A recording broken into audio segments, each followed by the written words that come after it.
colocar, dar as boas-vindas, né, para o nosso grupo, né, para esse nosso encontro. Esse vai ser o nosso último encontro online, de todos os profissionais, né? Como eu expliquei para vocês, nesse momento, né? Eu peço, Zuleika, se tu puder deixar o microfone agora desligado, tá? Senão ele fica dando ruído aqui. Então, a gente decidiu antecipar o nosso encontro presencial para o dia 28, tá, de novembro, aqui na universidade. A gente viu que muitos de vocês que estão aqui já responderam o nosso questionário. Quem está aqui ou vai depois assistir a gravação e ainda não respondeu, a gente pede que responda, tá? O questionário. A Marivana colocou ali novamente no nosso grupo no WhatsApp, tá? Porque a gente está organizando uma atividade presencial, então, no dia 28, às 14 horas, aqui na universidade, na sala 114, é uma sala interativa muito legal que a gente tem aqui, tá? No prédio principal aqui da universidade, que é quando a gente vai fazer o nosso encerramento desses encontros, né? Conversar um pouco sobre expectativa versus realidade, sobre o que a gente conseguiu aplicar, o que a gente espera aplicar daqui para frente, né? O que a gente já está conseguindo fazer. E eu quero entregar, então, os materiais para vocês, tá? Eu já consegui os instrutivos, já estão aqui comigo, né? Eu solicitei para a Secretaria Estadual de Saúde os instrutivos impressos, então cada um que vier aqui presencialmente vai receber o seu instrutivo impresso, tá? Então isso vai ser muito legal. Juntamente com os materiais que a gente enviou para vocês, esses materiais que a gente enviou a semana passada, a Ana Carolina encheu o nosso grupo do WhatsApp ali de materiais. Eu pedi para ela mandar tanto no formato de foto, né, em JPEG ou PNG, quanto em PDF, para impressão também, para que vocês escolhessem o melhor formato, né, para vocês trabalharem. E alguns desses materiais a gente vai conseguir imprimir também, tá? E entregar para vocês, tá? Presencialmente aqui também, para quem conseguir estar aqui presente conosco, tá bom? Então vai ser um encontro muito especial, muito importante para a gente, para que a gente possa estar juntos, né, nesse encerramento desse ciclo de qualificação que a gente realizou juntos, né, aqui nesses encontros online, tá bom? Então, não deixem de participar, quem puder vir presencialmente, venha, né? E depois, então, a gente vai fazer os certificados, vai enviar para vocês o link dos certificados também, né? De participação, tudo direitinho a gente vai mandando ali para vocês. Quem precisa de uma carta também para autorização, né? Às vezes precisa lá para a prefeitura para poder vir para cá uma carta, convite oficial, a gente faz também, né, para vir no dia 28. Então, vamos conversando ali pelo grupo e a gente vai fazendo esse movimento. Vai ser um prazer receber vocês aqui na universidade. Tá bom? Bom, hoje, então, né, a gente finaliza, né, todas as temáticas do nosso instrutivo, tá? Até o capítulo 6. O capítulo 7, ele é um capítulo específico para nutricionistas, a partir do qual eu pretendo fazer um encontro extra só com as nutricionistas, tá? Para a gente discutir alguns tópicos ali. Então, a última temática que a gente precisa trabalhar é a abordagem da terapia cognitivo-comportamental. A gente só não falou sobre ela, tá? De todas as temáticas que esse instrutivo aborda, a gente não falou sobre a terapia cognitivo-comportamental. Então, hoje, eu pretendo abordar isso com vocês. A Elisa preparou esse material, tá? Daqui a pouco ela entra, ela vai atrasar um pouquinho, mas ela vai entrar. Eu pedi para ela, assim que ela pudesse, para a gente trazer exemplos práticos na nossa prática profissional, e eu gostaria também que quem aqui trabalha com essa abordagem quiser trazer, também sinta-se à vontade para fazer dessa forma, tá? Para que a gente consiga pensar juntos, né? Será que às vezes, mesmo sem saber, né, eu já não estou usando essa técnica, né, essa abordagem para mudança de comportamento alimentar? E o que é a terapia cognitivo-comportamental, né? Como que ela funciona, né? De acordo com essa teoria, então, as pessoas desenvolvem e mantêm crenças ao longo da vida a partir das quais formulam uma visão sobre si, sobre o mundo, sobre o futuro,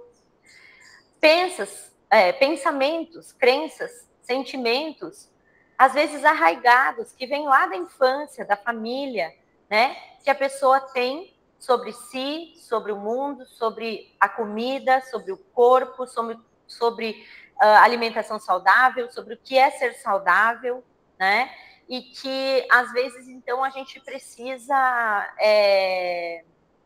desmitificar, a gente precisa pensar junto com a pessoa se aquilo que aquela crença que ela tem é real ou não, né? E a gente tem técnicas, ferramentas para trabalhar com isso. Para que, a partir do momento em que a pessoa começa a reconhecer que uma crença, um pensamento automático que vem na cabeça dela, em relação à comida, em relação ao seu corpo, em relação ao seu comportamento alimentar, né?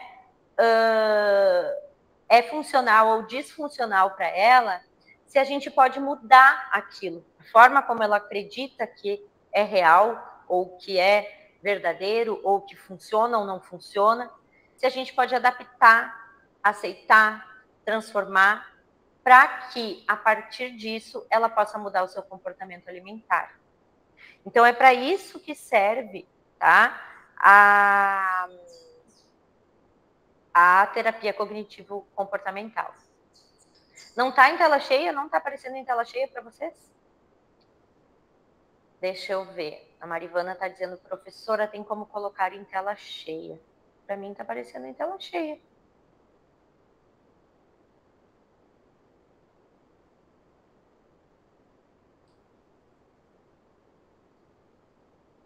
Ó, eu venho aqui. Tela cheia. Acho que agora foi. Né? Então, tá? Essa metodologia que a gente vai ver agora, tá? Claro, ela vem da psicoterapia, né? Mas nós, nutricionistas, médicos, enfermeiros e todos os outros profissionais, podemos utilizar essa ferramenta, essa estratégia de mudança de comportamento, não somente para tratar transtornos mentais, transtornos psiquiátricos e psicológicos, mas para mudar comportamentos, sejam eles comportamentos alimentares, comportamentos, né, e outros, né, para aquisição de habilidades necessárias também em relação a comportamentos que vão visar aí, né, o tratamento da obesidade. Aqui no nosso instrutivo, se vocês forem ver no capítulo 2, a gente tem o quadro, tá, que traz, então, algumas dessas técnicas. E a gente vai detalhar um pouquinho mais elas hoje.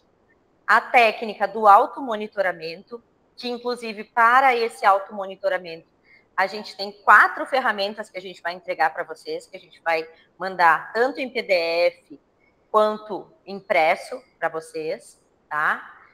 Que é a partir desse automonitoramento que a pessoa consegue começar a anotar como que ela se comporta e examinar os próprios pensamentos, sentimentos e avaliar o seu processo de mudança. E avaliar por que eu pensei dessa forma, por que eu comi dessa forma e isso veio, né?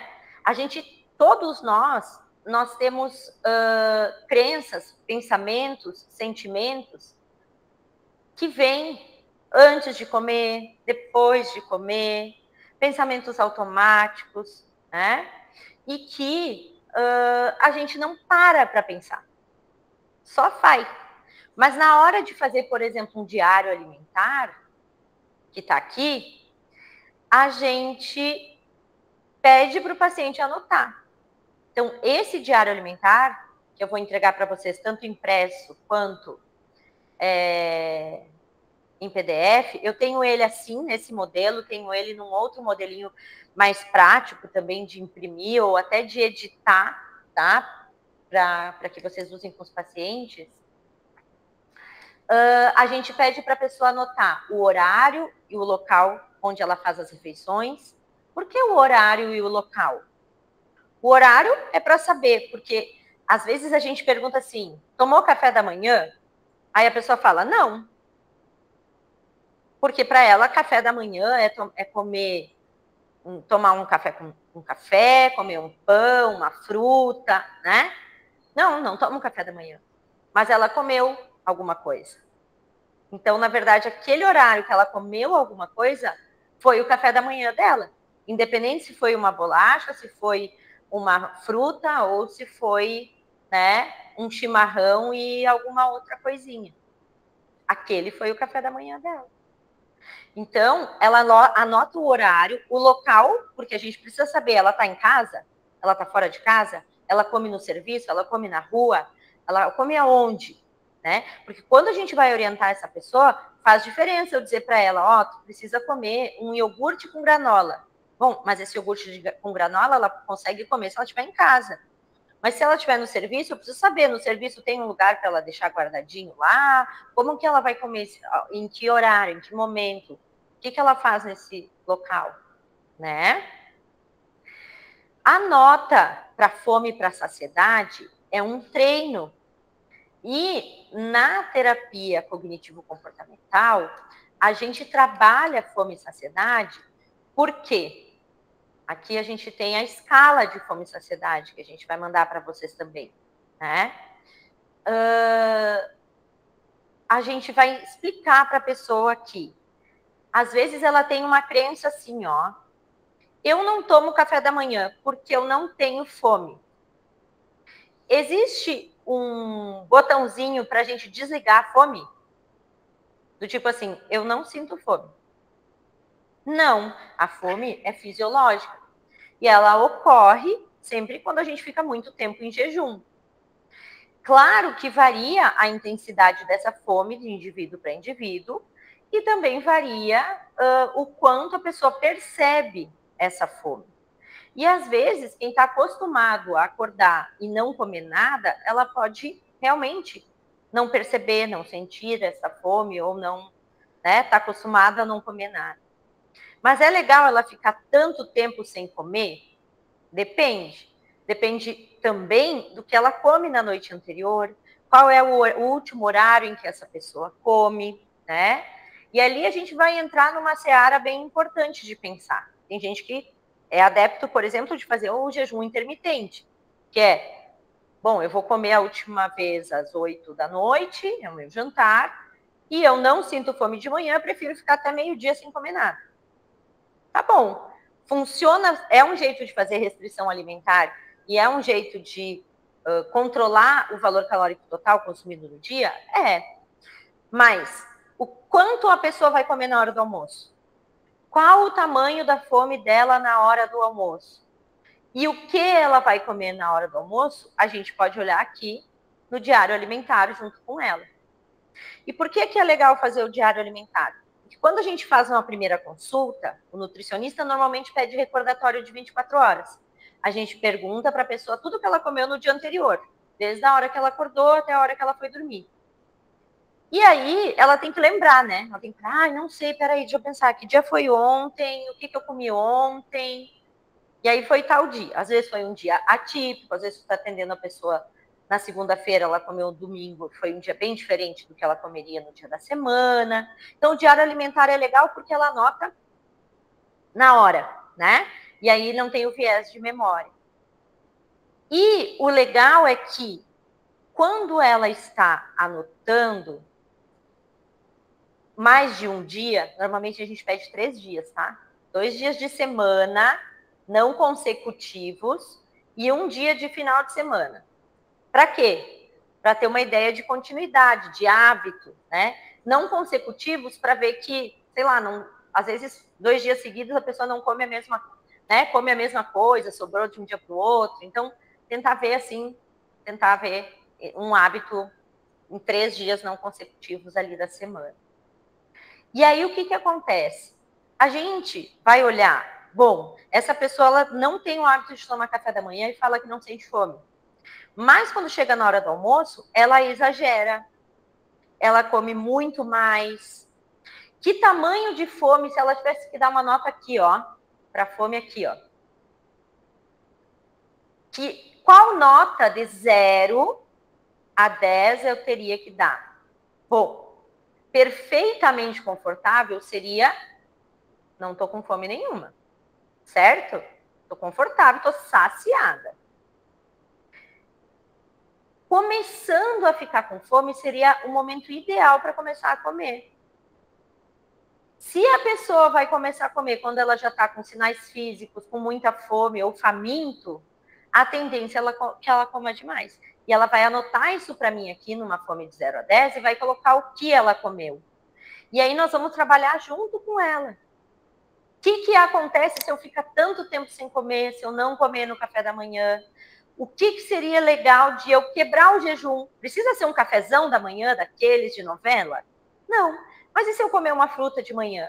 Até porque que horário eu vou comer fruta se eu não tomar café da manhã e se eu não fizer um lanche de manhã? A recomendação são 3 frutas por dia.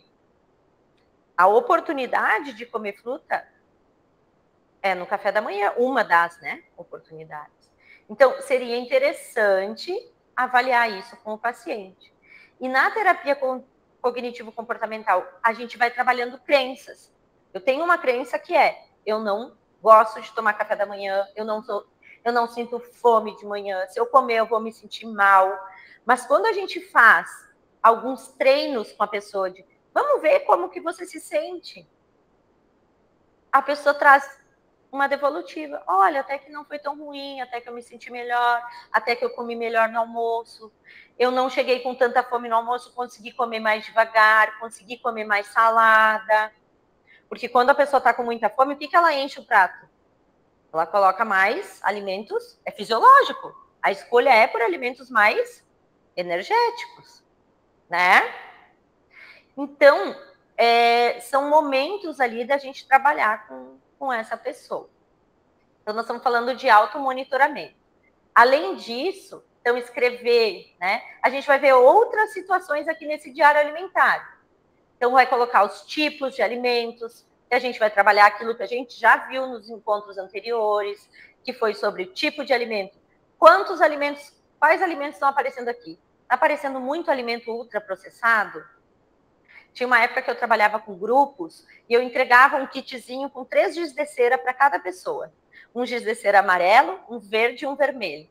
E eles tinham que fazer o diário alimentar e circular. De verde, os in natura, de amarelo, os processados e de vermelho, os ultraprocessados. Que cor está o teu diário alimentar? Se ele está verde, é porque ele está mais saudável. Se ele está muito vermelho, é porque tem muito alimento ultraprocessado, né? E aí vai dar uma fome para uma nota para saciedade, porque o que é para fazer normalmente? É para comer quando está se sentindo confortável. Se não, sempre a pessoa dá uma nota assim, ó, 6, comi um pouco demais. Ou deu uma nota 7, estava começando a se sentir desconfortável. Para quais alimentos e para quais horários do dia? Isso tudo é treino, pessoal. Isso tudo é terapia cognitivo-comportamental. Quando eu vejo junto com a pessoa, nesse automonitoramento, e vou buscando mudar. Ah, é porque eu não consigo, eu esqueço de comer, eu passo o dia inteiro sem comer, quando vê de noite eu exagero. né? E os sentimentos e pensamentos associados, a gente vai ver aqui que aparece muita crença, muitos pensamentos automáticos. E ali a gente vai trabalhar mudanças. Nos próximos slides vão ter alguns exemplos, tá? Outra forma de automonitoramento que a gente vai entregar para vocês é esse aqui, ó. Eu vou criar metas com a pessoa para mudança de comportamento. Por exemplo, a gente vai criar a meta de comer 2 frutas ao dia, tá? E aí, então eu vou escrever aqui, comer 2 frutas ao dia, e aí, inclusive, eu vou detalhar com ela. Uma no café da manhã e outra no lanche da tarde. E aqui tem os 30 dias do mês. Aí a pessoa vai marcar com um X os dias que ela conseguiu atingir a meta. Comeu 2 frutas por dia. Vai fazer um risquinho na diagonal quando ela atingiu metade da meta. Por exemplo, comeu pelo menos uma fruta. E vai deixar em branco os dias que ela não conseguiu comer fruta. E a gente colocou aqui 4 linhas. Porque não podemos ou não devemos ultrapassar 4 metas. 2, 3 metas já está bem legal. Porque se a gente faz muita meta, fica mais difícil da pessoa conseguir seguir. Então, o legal é a gente começar com metas reais, factíveis, sempre pelas metas que a pessoa se propõe a fazer, que ela acha mais fácil de fazer. Lembrando lá da aula de entrevista motivacional, quando a gente falou que a gente quer promover a autoeficácia. A gente quer que a pessoa se sinta capaz de mudar, e a motivação, que é, estou conseguindo. Então, não vamos encher ela de meta que ela não consegue e se desmotiva. Além disso, a gente tem o diário de exercício físico que nós vamos entregar para vocês. Ela vai marcar, ela vai combinar contigo aqueles 150 minutos por semana. No começo, eu não sei se vai ser 150. Ela vai combinar contigo. Quantos minutos, quantas vezes por semana, qual atividade. A gente colocou aqui um textinho explicando como pode ser. E aí ela vai escrever. Ela vai ganhar essa fichinha para o mês inteiro. E ela vai escrever. Ah, hoje eu fiz caminhada. Hoje eu fui no Academia da Saúde. Hoje eu fui ali na praça. E ali ela vai anotando para ela saber. E aí, quando ela vê aquela semana inteira de todos aqueles dias, que eram 5, pelo menos, ela devia fazer. Ela conseguiu fazer 2. Ah, semana que vem eu vou tentar 3. Na outra semana, sabe? E ela vai se motivando e vai vendo. E vai também vendo quando não rolou. Meu Deus, essa semana não fiz nenhum. Peraí, vou correr atrás do prejuízo. Automonitoramento também não é cobrança do profissional. É para o próprio indivíduo se motivar também. Tá?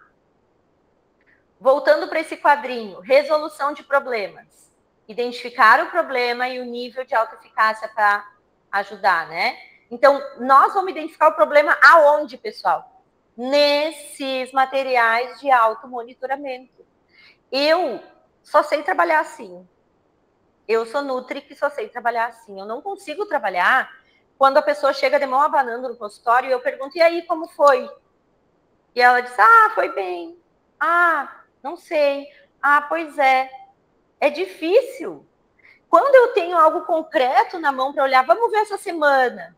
E aqui como foi, o que foi bem, o que foi difícil, e quais foram os obstáculos, e como que nós vamos superar esse obstáculo para a próxima semana? O que você acha que dificultou? Nós vamos resolver problemas junto com a pessoa, criar estratégias. Isso é terapia cognitivo-comportamental. Quem já fez tratamento psicológico, quem já foi na psicóloga com essa técnica sabe como é. Tu sai de lá com uma estratégia para mudar. Porque a psicóloga fala assim, ó, até aqui, até esse momento de hoje, tu estava fazendo isso sem perceber, era inconsciente, tu não estava sabendo lidar com essa situação, não percebia que era isso que estava te levando a esse estresse, essa ansiedade, esse problema. Agora a gente identificou. E a gente saiu daqui com um combinado de como você vai fazer quando isso acontecer de novo. E é assim que a gente vai fazer no tratamento nutricional também. Tá? Reestruturação cognitiva é isso aqui. A pessoa tem essa crença. Toda vez que eu vou numa festa que tem muita comida, eu exagero. Meu marido fala assim, ó, pessoal, que é o problema, ele tem a síndrome da comida disponível. Ou seja, toda vez que ele vai no negócio que tem muita comida, ele não consegue parar de comer, porque tem comida, quando tiver comida, ele vai estar comendo.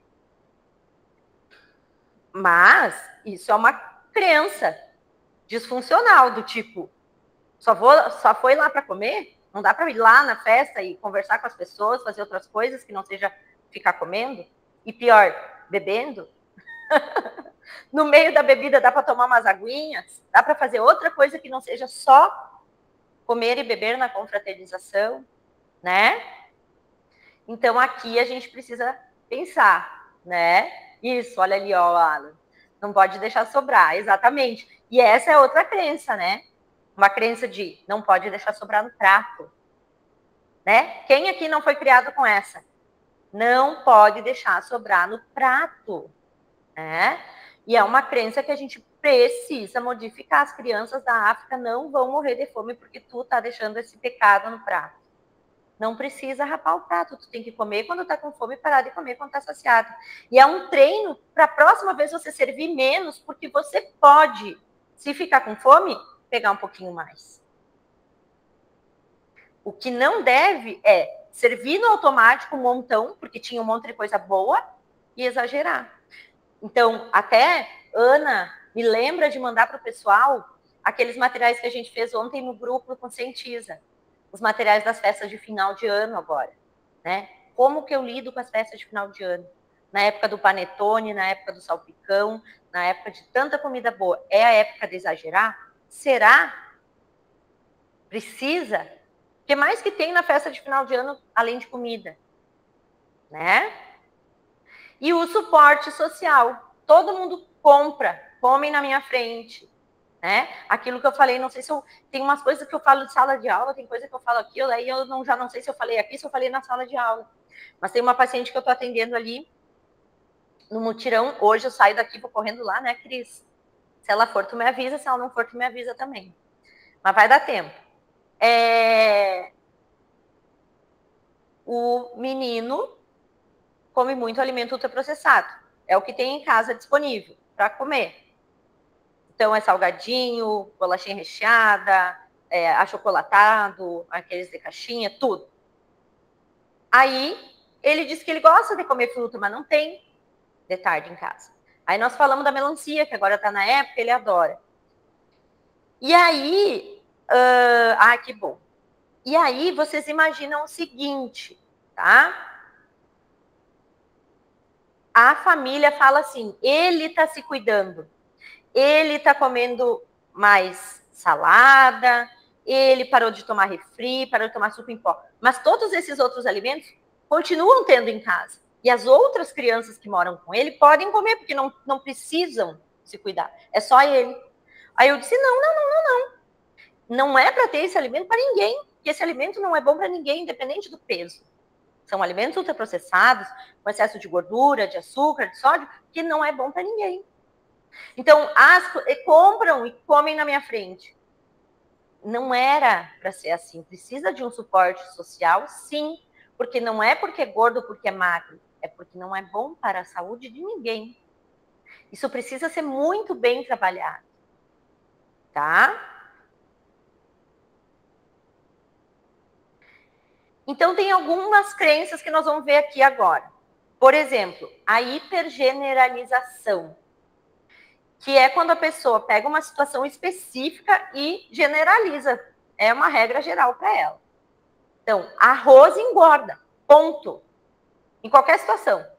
Não adianta falar que é um alimento minimamente processado, né? Que é um alimento que pode ser consumido. Por exemplo, jantar engorda. Segunda-feira fui lá em Rondinha com a Larice, né, Larice? E a gente estava lá conversando com a galera, foi uma galera, depois tu me diz quantos foram, mas eu acho que foi mais de 80, né, pessoas. E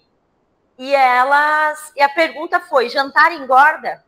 Quem aqui acha que jantar engorda? Muita gente levantou a mão, né? E aí eu disse, daí peguei aquele prato, o desenho do prato saudável, eu estava com ele aqui, agora não tô. E aí eu disse, mas pode comer esse prato aqui no jantar? O arroz, o feijão, a carne, a salada? Não. Não, não pode. Então tá, então não pode. E quem aqui não janta esse prato come o quê? Come pão com mortadela, né? Toma um café, come pão com salame, não é verdade? Com chimia. Então não é o jantar que engorda, né? Então pode sim comer arroz, feijão, carne, salada, é a recomendação. Vai lá olhar os pratinhos aqui do guia alimentar para a população brasileira, né? Quais são? Qual é a recomendação? Almoço e jantar, esses pratos aqui, né? Esses são os pratos do guia alimentar.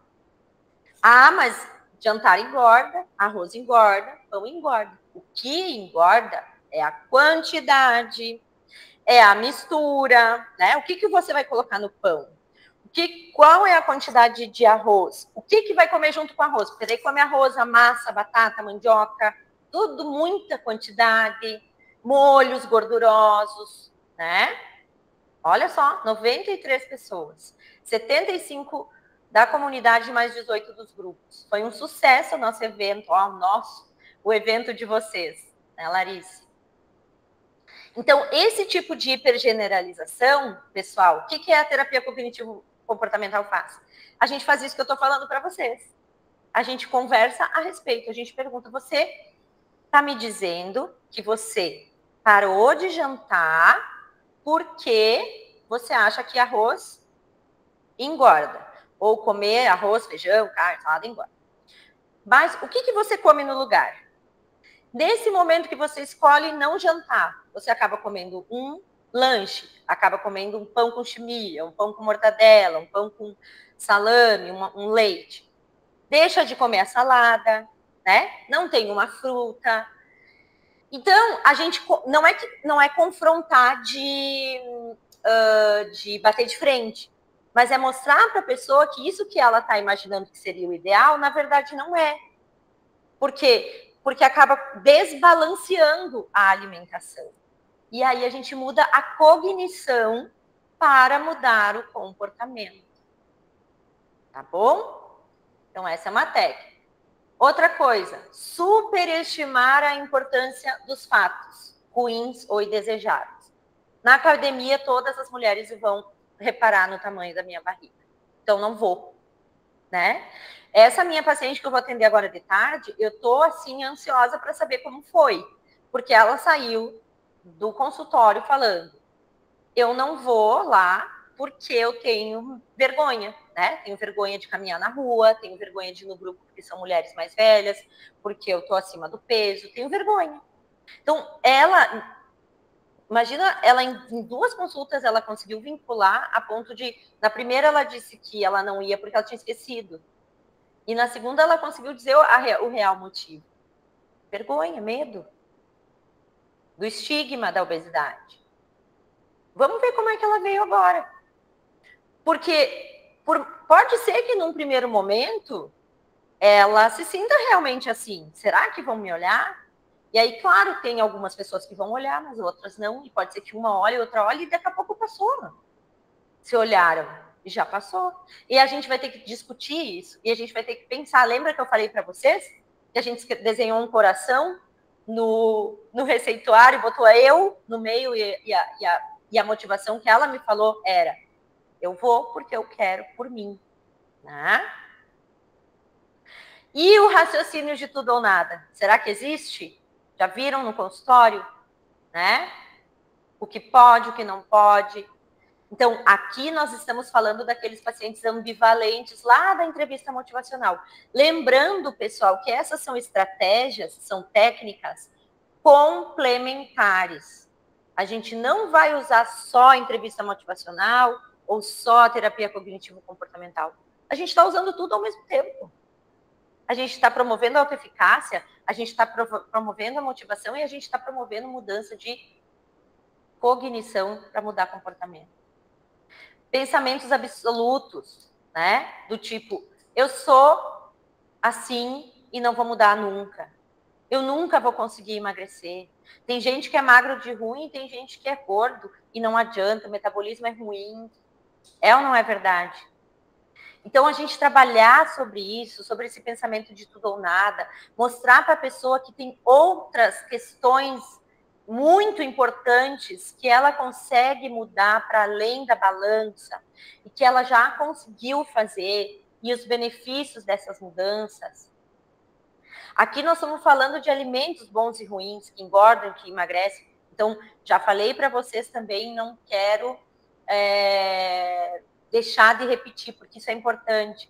Não dicotomizar os alimentos. Isso é bom, isso é ruim, isso pode, isso não pode. Por mais que a gente saiba que sim, os alimentos ultraprocessados precisam ser evitados, né? A gente não demoniza eles, que a gente chama de nutricionismo, né? Ou de, como é que é? Esqueci o termo. Mas que a gente, na verdade, pede para evitar, preferir o alimento in natura e minimamente processado, mas que quando a pessoa, vou olhar lá no diário alimentar que a pessoa consumiu uma mortadela, tá? Ou uma salsicha. Às vezes a gente sabe que é em função de nível socioeconômico, que é em função, enfim, como que a gente vai trabalhar isso? Ah, terrorismo nutricional, isso aí, Júlia, muito bem lembrado, né? A gente vai tentar trocar, sim. A gente já vai tentando trocar. Fiz isso lá com a Larissa segunda-feira. Né? Que outros alimentos eu posso comer no lugar da mortadela no pão, ou do salame, da morcilha, de tanta coisa boa que vai lá. Não vou deixar de comer, nunca mais vou comer o meu salame que eu gosto. Mas não vai dar para comer todo dia, gente. Todos os dias.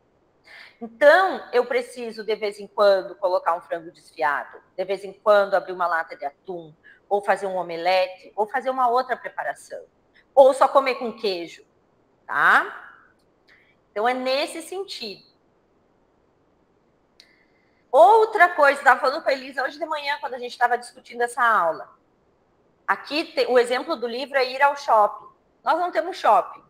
Mas o que acontece? Vou no centro, aqui em Palmeira. Vou no centro, tenho The Best Açaí. Todos os pacientes que vão no centro têm que passar a tomar um sorvete ou um açaí. E aí, né? Parece que já se programa, já que eu vou lá, eu vou comer, né? Então, coisas que é assim, ou o mais comum é agora tá chegando no final do ano também, né? Ah, já sei que vai ser um terror. Nem adianta ir na nutricionista agora olha, o pessoal some da nutricionista, agora volta só em março, tá? Por quê? Porque agora é a época dos exageros. É a época do pé na jaca, tá? E na verdade não é. Se tu tiver uma boa relação com a comida, se tu souber que tu pode comer de tudo, que tu pode comer aquilo que tu gosta com prazer e sem culpa. Mas como? Em que quantidade? Em que horário? Com que frequência? Quando? Né?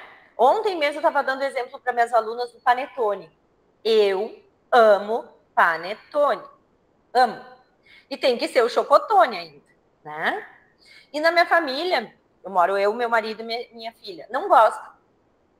Então era sempre uma coisa assim, eu já comprava, não agora em outubro, tá bom? Mas ali, vamos dizer, início de dezembro, eu já tinha um panetone em casa. Vocês já pararam para olhar o rótulo do panetone? O panetone é um alimento ultraprocessado, cheio de açúcar e gordura trans, hipercalórico. E adivinha, se eu comprasse um panetone, quem que ia comer sozinha o panetone inteiro, né? O que vai acontecer, gente? A gente precisa, tem que ter estratégia. Primeira coisa, tu quer comer um panetone inteiro? Tu tem certeza disso, né?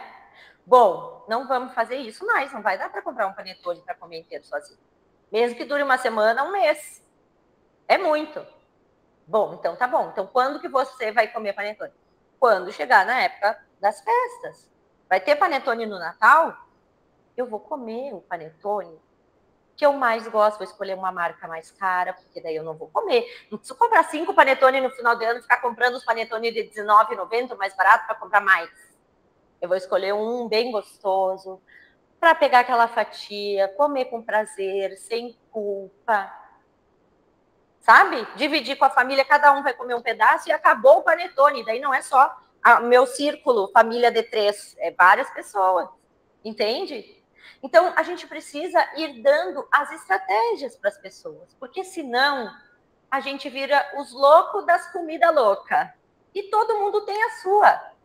Eu sou nutri, mas eu tenho a minha, não é verdade? Cada um.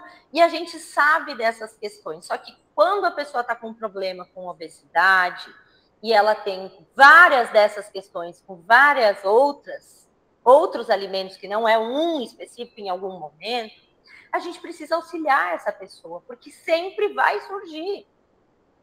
Vai ali na esquina, tem um X, na outra questão tem outra coisa. Cada pouco tem uma coisa diferente. Vamos ver, Vanessa. Tem alguns pacientes com obesidade mórbida que não conseguem realizar exercícios por conta de dor ou problemas articulares. Relatam que seguem as orientações, relatam uma alimentação saudável, consomem pouca quantidade pelo recordatório de 24 horas, se calcular até daria déficit calórico. E mesmo assim não emagrece. Além do diário alimentar, qual outra estratégia poderia usar? Então, esse é a principal questão, tá, Vanessa? A gente tem a obesidade mórbida como um problema, né? Que nem sempre a gente vai conseguir resolver só com dieta, né? Esse é o caso da cirurgia bariátrica. Esse é o caso da cirurgia bariátrica, né? Essa pessoa, ela já não perdeu mais nada de peso, ela já tentou várias formas, ela já fez o possível e o imaginável. Ela não tem condições de fazer atividade física para aumentar o seu gasto energético, para fazer alguma coisa, né?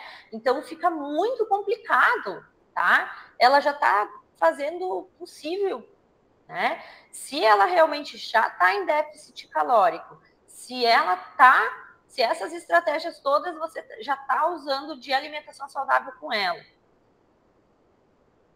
teria que olhar especificamente, assim, o que mais que poderia ser feito, né? Porque se você for ver em relação à alimentação, eu teria que ver o que é, né? Exatamente, né, Elisa? Porque às vezes a gente precisa trabalhar autoestima, às vezes a gente precisa trabalhar, sabe, coisas que tragam para ela uma esperança de que, sabe? Eu não sei se ela vai chegar a conseguir fazer, que linha, que fila é essa que ela tá, se vai conseguir chegar nessa cirurgia, né? Ó, o doutor Roberto já tá falando em medicamento, né? Fala, Elisa. Vamos discutir o Boa caso. tarde, boa tarde, tudo bem? Assim, ó, nesse caso eu fico pensando que tem vários fatores envolvidos, né? O doutor colocou ali a questão da medicação, e existem casos que sim, que o paciente tem vários outros problemas, que são comorbidades da obesidade, ou a própria obesidade é comorbidade de outros problemas de saúde, questões de saúde mental, muitas vezes, depressão, ansiedade. Então, tem que olhar assim de uma forma bem ampla para o paciente como um todo, porque é muita coisa por trás e é muita dor envolvida no processo de emagrecimento. Então, não foi uma, nem duas, nem três vezes.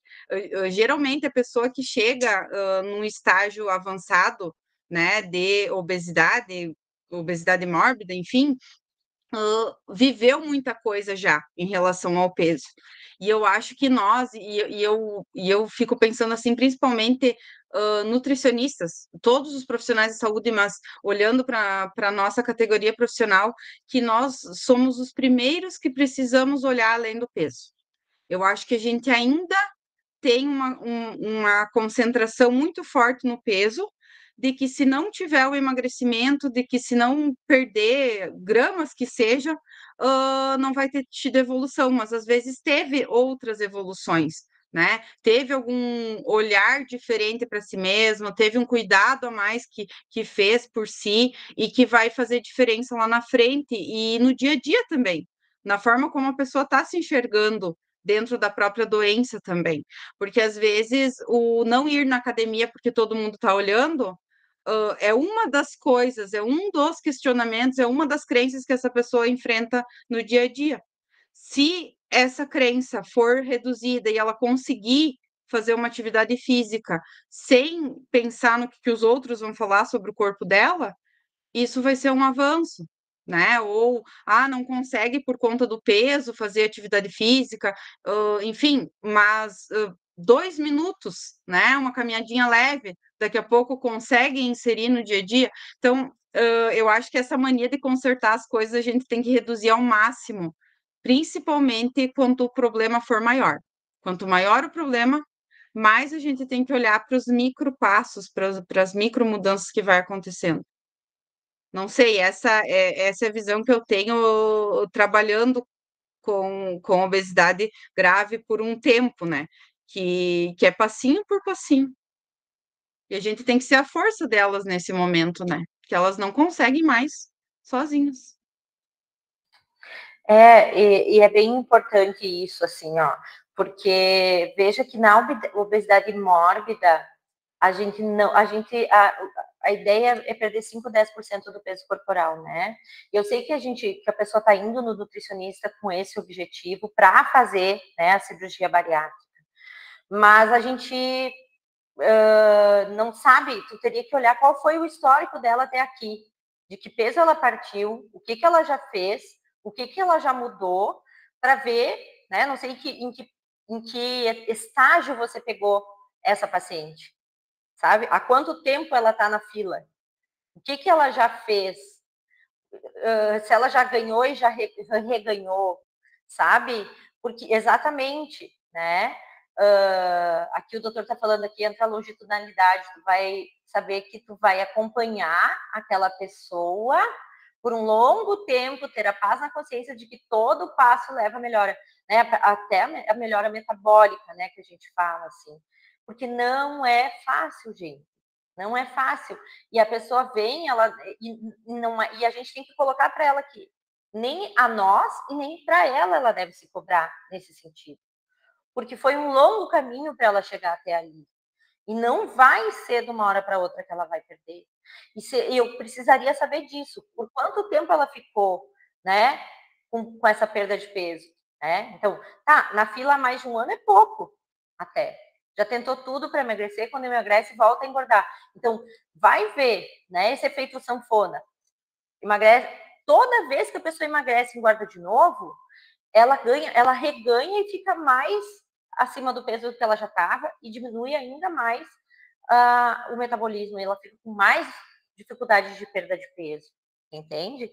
E é por isso que ela está ali para fazer a cirurgia bariátrica.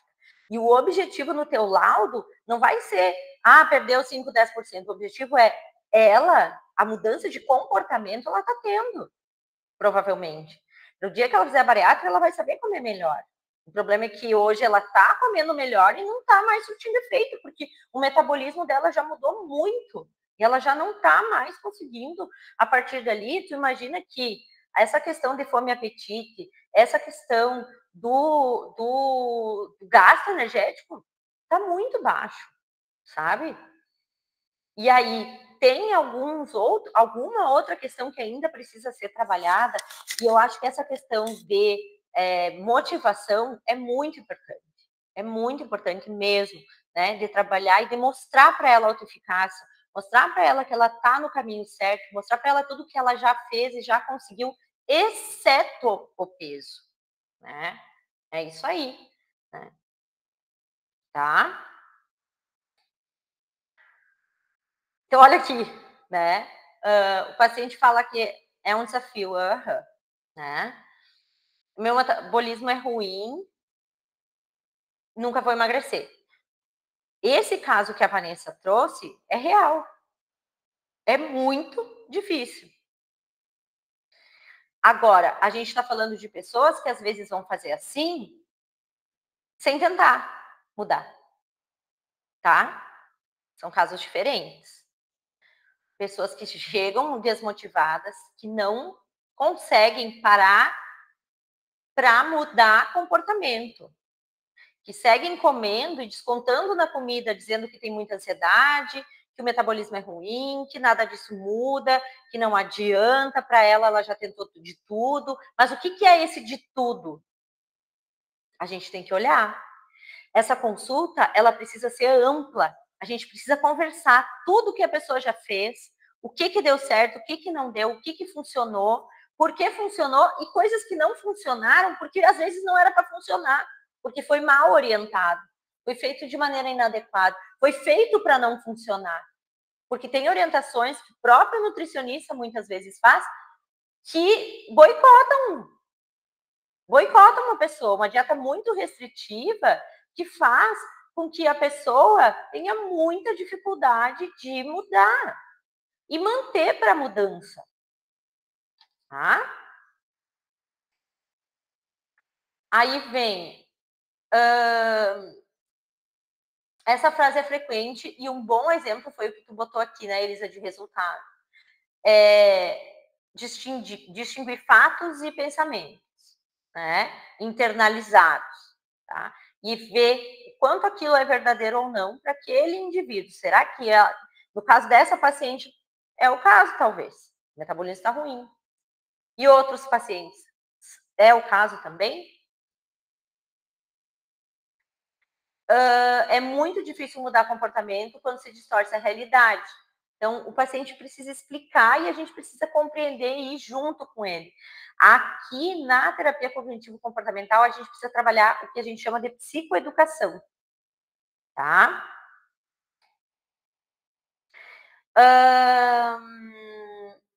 Sempre que a gente for reformular um comportamento automático negativo, tá? A gente vai promover uma mudança de comportamento a partir de uma mudança de cognição, uma mudança de entendimento sobre aquela situação. Mas tem que fazer sentido para a pessoa. Eu adoro esse exemplo aqui, tá? Então, assim, a gente tem uma doceria muito gostosa aqui em Palmeira, a gente adora, tá? Mas, para algumas pessoas, pode ser sinônimo de. E em doceria é o quê? Comer para engordar, né, gente? Eu vou lá na doceria, para que eu vou ir? Eu vou engordar, comer para engordar. Então, ai, olha, nem me convida. Mas, se eu for, eu tenho que comer aquele negócio que eu amo. Aí a pessoa vai lá e come. Mas acaba comendo exageradamente, que não vai. Nunca vou, nem vou, não me chama, não me chama, não me chama. Mas se eu vou comer. E acaba exagerando, se sente culpado depois. E se eu mudar um pouco essa coisa de que comer doce engorda, eu nem quero ir, porque daí quando vai para comer, para botar o pé na jaca, para botar meio que aquele negócio de eu vou comer porque depois eu vou demorar um tempão para ir de novo. E se a pessoa for com aquele pensamento de que, olha, tem pessoa magra que vai, ou seja, não é que engorda. Na verdade, todo mundo pode comer um doce. Eu posso ir, comer um pedaço, posso dividir com alguém. Vou lá, escolho um doce, que é aquele doce que eu amo de paixão. Divido essa porção com alguém, se for muito grande. E como com prazer. Sinto um alívio, porque eu não preciso sentir culpa. Eu posso sentir prazer em comer. Então, mudar a relação da pessoa com a comida é muito importante. E isso é treino, tá? Isso é treino.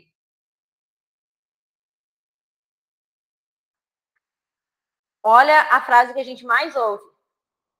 Eu venho aqui, venho aqui, venho aqui e não emagreço. Então, todo o meu tratamento foi em vão. Eu não emagreci. Porque é o pensamento de tudo ou nada, né? Mas se a gente melhorar mostrar tudo que a pessoa melhorou.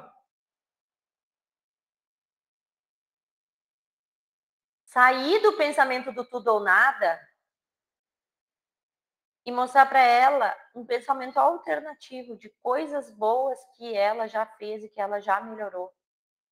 Faz com que ela se sinta motivada a continuar, a perceber tudo de bom que já está acontecendo.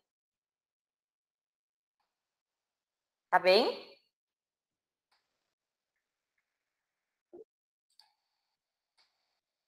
E aí, deixamos mais.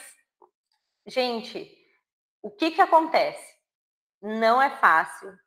Eu sei que fica angustiante para nós, né? A gente sai, às vezes a gente sai realmente da consulta pensando, ai meu Deus, será que vai dar certo? Será que eu podia fazer mais alguma coisa? O que mais eu posso fazer, né? Terapia cognitivo-comportamental é treino mesmo, como disse a Elisa ali, e é a gente buscar junto com o paciente, não somos nós que temos que trazer sempre uma solução. É pensar junto numa forma de mudança, tá? De mudança de comportamento, de mudança de pensamento e de fazer diferente e de não desistir. E tratamento de obesidade grave é assim, tá? Não é fácil, porque se fosse fácil, né? Não estava surgindo aí cada vez mais tratamentos alternativos e a gente não estava tão grande a fila aí na bariátrica, né? Porque realmente é complicado, tá? E os casos graves, como esse que a Vanessa relata, são os mais desafiadores mesmo, desafiadores para a gente, né? Também como profissionais, porque nos frustra às vezes não poder ajudar mais. Mas isso que a Elisa falou é bem importante, a gente tirar um pouco essa vontade, né, de que eu tenho que fazer, né, eu tenho que salvar. Na verdade, eu tenho que fazer o melhor possível pela pessoa e mostrar para ela que ela já está fazendo muita coisa, tá? Mas eu não vou conseguir mudar do 8 para o 80 também, muitas vezes.